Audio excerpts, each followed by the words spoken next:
You can create a mind map by importing a text file or importing content from a text file into your Lucid chart. To do that, what I would do is I would click on import data and I would select mind map. I can import my data, or if I want to type it out, I can type it out. And what I would do is I would type it, the first level would just be at the side, and then I would do one space for each new level. So this is one space, this level, since it's kind of in the hierarchy is in two, I do two spaces, one space, two spaces. So I actually have a document here that has it set up that way.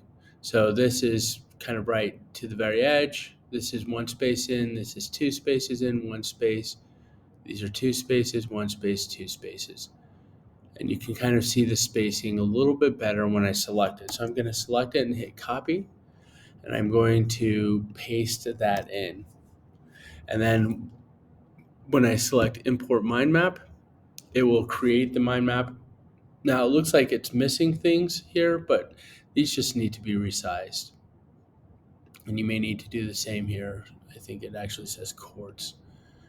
But as you can see, it did bring in all of the information from my mind map. Once again, I need to resize this to make it so that it fits. But it does bring all of the information in. Now, I really want to quickly show that you need to do it using the spaces like I was talking about. So if I click here, I have this as an outline.